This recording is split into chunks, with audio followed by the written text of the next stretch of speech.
भाइयों बहनों, praise the Lord, सभी को जय मसीह की। आज के इस संदेश में, इस मैसेज में हम आपके साथ 5 स्पिरिचुअल हैबिट्स को शेयर करना चाहेंगे जो आपके जीवन को, मसीही जीवन को, आध्यात्मिक जीवन को बदल कर रख देगी और जो सामंजस्य और तालमेल आप इस जीवन के साथ प्रभु में बैठाना चाहते हैं और प्रभु में आगे बढ़ना चाहते हैं, मसीह में उन्नत होना चाहते हैं, स्वर्ग राज्य और धार्मिकता की खोज में आगे बढ़ना चाहते हैं और इस जीवन की जो आवश्यकताएं आप चाहते हैं प्रभु में, उसको अति यत्न से पाने में और प्रभु का यत्न से ढूंढने में आपको बहुत ही मददगार करेगी ये 5 हैबिट्स। तो सबसे तो पहला चीज़ है, इन हैबिट्स को शेयर करने के पहले हम आपसे कहना चाहेंगे कि परमेश्वर को अपने जीवन के हर एक बातों से ऊपर स्थान दीजिए, पहला और आखिरी स्थान में। अपने जीवन, अपनी जीविका, अपने परिवार, अपने इच्छाएं, अपनी अभिलाषाएं, हर एक बातों से उठकर। तो आइए 5 स्पिरिचुअल हैबिट्स जो हम आपको बताने वाले हैं। सबसे पहला है परमेश्वर का धन्यवाद। तो इसको हम लोग एक वचन से देखेंगे जो हमें मिलता है भजन संहिता चैप्टर 75 और उसका पहला पद में, और ऐसा इसमें कहता है, आइए हम परमेश्वर को धन्यवाद करें। हाँ, हम परमेश्वर का धन्यवाद करें क्योंकि तेरा नाम महान है और तेरे कार्य बहुत ही अद्भुत हैं। We give thanks to you, O Lord, O God, we give thanks for your name is near, we recount your wondrous deeds। परमेश्वर के कार्य सचमुच बहुत ही अद्भुत हैं और कैसे अद्भुत युक्ति करके, अद्भुत रीति से वो हमें निकालता है, हमें बचाता है और हमें चंगाई देता है, हमें छुटकारा देता है। इसलिए हमें हर एक दिन की शुरुआत परमेश्वर का धन्यवाद करके करनी चाहिए। जब हम उठें तो हम कहें, आज का दिन यहोवा ने बनाया है, हम इसमें आनंदित हो, हम तेरा धन्यवाद करते हैं आज के इस दिन के लिए। प्रभु, आज के दिन जो कुछ भी हम करें, हर एक बातों में तेरा धन्यवाद हो, हमारे हर एक सोच में, हर एक विचार में, हमारे हर एक काम में, और जो भी संगति हम करें, जो भी युक्ति आज के दिन में हम करें, प्रभु की आत्मिक अगुवाई में, प्रकाशन में हम करें कि तेरी महिमा प्रशंसा हो और तुझको बहुतायत से धन्यवाद मिले। दूसरा जो है हैबिट, साइलेंस, एक मौन रखना भी बहुत ज़रूरी चीज़ है। एकांत में एकांत समय बिताना, उसी प्रकार मौन रहना भी बहुत ज़रूरी चीज़ है चिंतन मनन के लिए। तो हम आशा करेंगे आप सभी लोग प्रतिदिन कम से कम 5 मिनट के लिए साइलेंस रखें, जैसा उसके लिए एक वचन बताना चाहेंगे। यूहन्ना 15 उसका पद संख्या 4, यहाँ लिखा हुआ है, तुम मुझ में बने रहो और मैं तुम में बना रहूँगा। मैं दाखलता हूँ और तुम डालियाँ हो। जो मुझ में बना नहीं रहता, जो डाल मुझ में बना नहीं रहता, वो नहीं फलता। मेरे बिना तुम नहीं फल पाओगे। इसका हम लोग इंग्लिश में देखते हैं, abide in me and I in you, as the branch can not bear fruit by itself unless it abides in the vine, neither can you unless you abide in me. तो यीशु मसीह हमारे जीवन का, अनंत जीवन का वो दाखलता है, हम डालियां हैं, वो बीज है जिसके द्वारा हम बोए गए हैं प्रभु यीशु मसीह में, परमेश्वर में, उसके अनंत जीवन की बुलाहट में, अगुवाई में। तो यदि हमें फलना है तो हमें प्रभु में बने रहना है। तो हर एक दिन कम से कम इस भाग में बड़े जीवन में 5 मिनट साइलेंस के लिए निकालें और प्रभु को कहें, प्रभु आप ही हमें बढ़ाइए, आप ही हमें फलाइए, हम खुद से नहीं फल पाते प्रभु। और दिन भर में आप जितना भी एकांत में, सामूहिक प्रार्थना के अलावा, सामूहिक प्रभु को समय देने के अलावा जितना भी एकांत में आप समय निकाल पाएं प्रार्थना में, वो और भी लाभदायक होगा। लेकिन ये 5 मिनट का साइलेंस जरूर निकालें। तीसरा जो हैबिट है वो है, आप जाने कि आप कौन हैं, आपको जीवन देने का मकसद क्या है, परमेश्वर ने क्यों आपको जीवन दिया है। और इसके लिए हम लोग वचन देखेंगे, पहला कुरिन्थ चैप्टर 6 पद संख्या 19-20। तुम खुद के नहीं हो, तुम मोल लिए गए हो, इसीलिए अपने शरीर से, अपने आत्मा से, सब कुछ से परमेश्वर को महिमा दो। You are not your own, for you are brought with a price, so glorify God in your body. तो हम लोगों के लिए परमेश्वर ने मूल्य चुकाया है, हमारे लिए उसने अपना बलिदान दिया है, अपना मांस दिया है, अपना लहू बहाया है, हमारे लिए उसने अपना क्रूस उठाया है, हमारे लिए उसने कोड़े खाए हैं, हमारे लिए उसने व्यवस्था को उठाया, हमारे लिए वो श्रापित बना है, हमारे लिए उसने कांटों का मुकुट उठाया है, हमारे लिए उसने अपने वस्त्र को दे दिया है कि हम ढके जाएं, हमारे अपराधों और पापों को उसने अपने ऊपर ले लिया है। इसलिए हम परमेश्वर को प्रतिदिन हर एक कामों में, जो कुछ भी हम करते हैं, जो कुछ भी हमें मिला है, जो कुछ भी हम आशीषित हैं, चाहे दुख में चाहे सुख में, जो कुछ भी बातें हमारे जीवन में है, उन सारी बातों को परमेश्वर को सौंप के हम प्रभु का अपनी देह से, अपनी आत्मा से महिमा मंडल करें।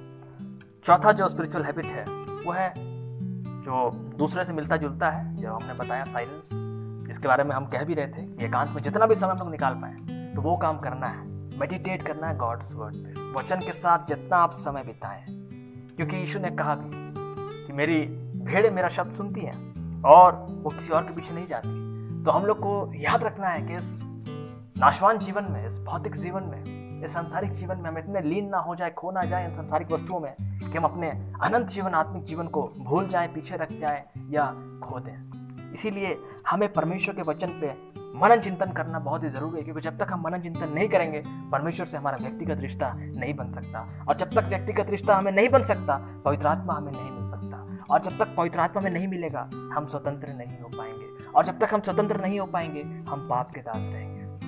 इसलिए हमें परमेश्वर का पवित्र आत्मा चाहिए कि वो हमें चलाए, और उसके चलाए जाने से, हम में एक आत्मा एक देह हो जाने से वो हमें वचन की समझ, खरी समझ, ज्ञान, बुद्धि, शिक्षा में आगे बढ़ाएगा। इसके लिए एक वचन हम लोग देखेंगे, भजन संहिता चैप्टर 119 पद संख्या 97। O how I love your law, it is my meditation all the day. मैं तेरे व्यवस्था से प्रेम रखता हूं मेरे प्रभु, मैं दिन भर उस पर मनन चिंतन करता हूं।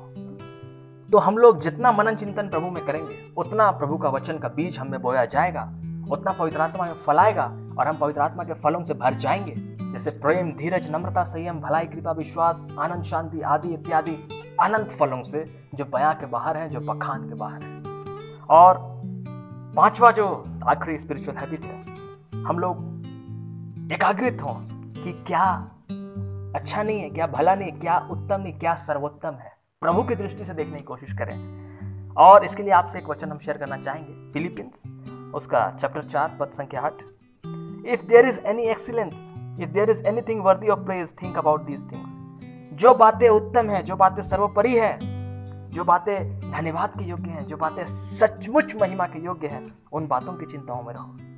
क्योंकि हम लोग जानते हैं जो संसार का मनुष्य है वो संसार की बातों में रहता है, वो संसार की खोज में रहता है, वो संसार के लिए परिश्रम करता है, संसार के लिए पसीना लहू बहाता है, और अंत में उसका परिश्रम व्यर्थ ही हो जाता है। उसने शरीर में बोया और शरीर की कटनी काटी, जैसा उसने कर्म किया वैसे उसको मिला, और उसके संतानों को और उसके बाप दादाओं में वो कार्य बटे पीढ़ियों पीढ़ियों तक। परंतु जिन्होंने प्रभु के वचन पे भरोसा रखा, परमेश्वर का भय और प्रेम माना, उसकी आज्ञाओं पे मन लगाया, उसकी सृष्टि पे मन लगाया, उसके वचनों को माना और उसके भरोसे पे जीवन बिताया, और जो बातें सर्वोपरि हैं, आत्मा के अनुसार चले, प्रभु ने उनको ऐसा माइंड दिया जैसा कि क्राइस्ट का माइंड, उनको परमेश्वर का माइंड दिया, उनको वो बुद्धि, ज्ञान, समझ, शिक्षा दी कि वो स्वर्गीय वस्तुओं में मन लगाएं, और जो कुछ भी वह पृथ्वी में करें इस प्रकार करें कि आवश्यकताएं तो उनको इस जीवन की मिल जाएं, परंतु उनके कार्य उनके साथ अनंत जीवन में हो ले। और इसलिए यीशु ने कहा भी है, जो कुछ भी तुम मेरे नाम से मांगोगे वो तुम्हें मिलेगा, जो कुछ भी तुम पृथ्वी पर बांधोगे वह स्वर्ग में बंधेगा, और जो कुछ भी तुम पृथ्वी पर खोलोगे वह स्वर्ग में खुलेगा। तो यदि हम लोग आत्मा के द्वारा चलाए जाएंगे तो जो भी कार्य हम इस पृथ्वी में करेंगे, हमें मजदूर को मजदूरी मिलेगी, पूरी मजदूरी मिलेगी, 100 गुना मिलेगा।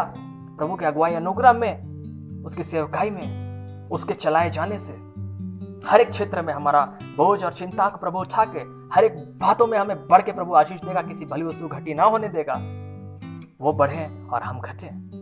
परंतु इसके साथ ही साथ हमारे हर एक कार्य जो हमने प्रभु के प्रकाशन में, प्रभु की अगुवाई में किए हैं, प्रभु के अनुग्रह के द्वारा किए हैं, और अपना चिंता और बोझ और सब बातों के आगे परमेश्वर को रखा है, और उसकी आत्मिक अगुवाई को सर्वोपरि रखा है, खुद की समझ, ज्ञान, बुद्धि को छोड़कर उस पर भरोसा रखा है, तो हमारे हर एक कामों का प्रतिफल हमें स्वर्ग राज्य में मिलेगा, जो अनंत जीवन का फल है, जो कोई चोरी नहीं कर सकता, जो कोई चोरी नहीं कर सकता। परंतु जो संसार की बातों में रहता है वो संसार के साथ ही कटनी काटेगा, वो मिट्टी है, मिट्टी मिल जाएगा। इसलिए पहला मनुष्य तो आदम में है, परंतु अंतिम मनुष्य यीशु मसीह में है। इसलिए आदम में सारे कार्य नष्ट हो जाएंगे, मर जाएंगे, परंतु परमेश्वर के कार्य जो उसने पवित्र आत्मा वचन के द्वारा व्यवस्था का बोझ उठाकर, शिक्षा को देकर, ताड़ना देकर, और खुद ही वो ताड़ना को सहकर, शिक्षा को उठाकर हमारा उद्धार के लिए अपने आप को दे दिया, कि जो उसके खोजी बने वो उद्धार पाए। वो इन 5 हैबिट्स को अपनाकर प्रभु में आगे बढ़ सकते हैं, और बहुत आयत का आशीष उनके जीवन में आएगी।